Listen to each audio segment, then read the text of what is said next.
Sika dia findra amin'ny vaovao mikasika ny fampindramam-bola kosa indray.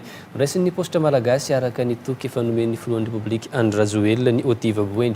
Fitandroany tetsy Antaninarenina ny fanaovan-tsonia amin'ny fifanarahana momba izany ary tsy ho ela dia hiditra amin'ny fampindramam-bola ny Paositra Malagasy. Farany Razafindravelo sy Setra Andrianabo.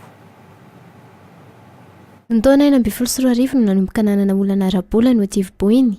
Nahatratra 3 alina ny mpikambana sy mpanjifa nanana pitrabola no sahirana sy ny taraina nandritra ny fitsidihana nataon'ny filohan'ny Repoblika Andry Rajoelina tany amin'ny faritra Boeny ary nanomezany toky fa hikaroka ny vahaolana aingana sy maharitra momba izany izy.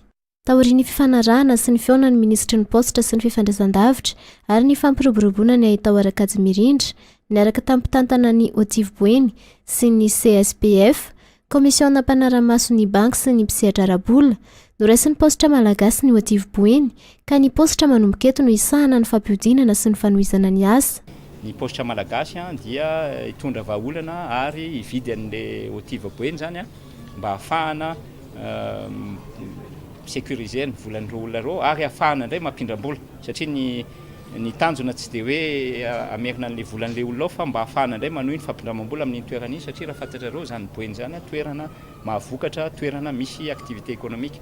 Zany hoe ahazo licence microfinance zany ny Paositra, ny CSPF moa zany zay autorité bancaire dia anao anampy ny amin'ny fahazahoana zany licence zany ka ampindram-bola amin'ny toerana iny ny Paositra aloha amin'ny voalohany zany ary atao ambany dia ambany ny taux d'intérêt.